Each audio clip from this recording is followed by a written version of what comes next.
في الريل ده انا هكلمك على اهم اللعيبه اللي تكرف لها واللعيبه اللي تجيبها من فانتسي الدوري الانجليزي الجوله التاسعه. اول لاعب لازم تكرف له عندك في تشكيلتك وهو جواو بيدرو. كفايه قوي عليه لحد كده، ولا تقول لي بقى نسبه ملكيه ولا تحاول تقنعني باي شيء.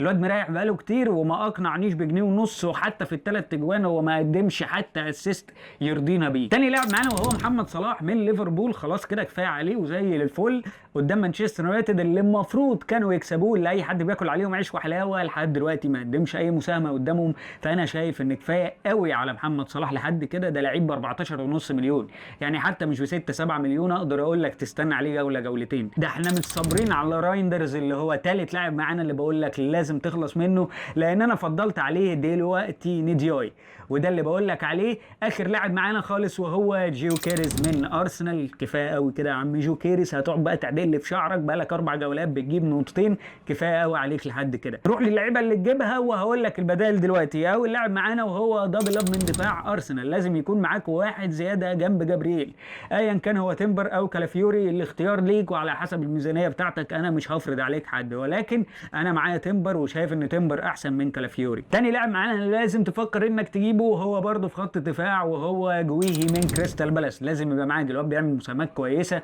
ايا كان بقى هجوميه دفاعيه، فهو كده كده هيخرج لك على الاقل ب4 نقط كل ماتش، فخليه معاك. واحنا الفتره الجايه هنبدا نعتمد على 5 لعيبه من خط الدفاع، ومش بعيد تشوف ان ال5 لعيبه المدافعين اساسيين في تشكيلتك. اخر لاعب معانا وهو فولتامنت لازم يدخل تشكيلتك. جاب جون حلو قوي قوي قوي، هو افضل هدف في الجوله الثامنه، حط جون كده بكعبه من نيوكاسل. انا شايف ان ده انسب بديل لو هو مش معاك مكان جيو كيريز. بس كده، لو عندك اي سؤال سيبهولي في الكومنت، وروح اتفرج على الحلقه كامله على يوتيوب، هتلاقيني سايب لك اللينك بتاعها في البايو، واسالني اي سؤال في الكومنتات. اعمل لايك وفولو لو عجبك الريل ده، واستنى الريلز اللي جايه.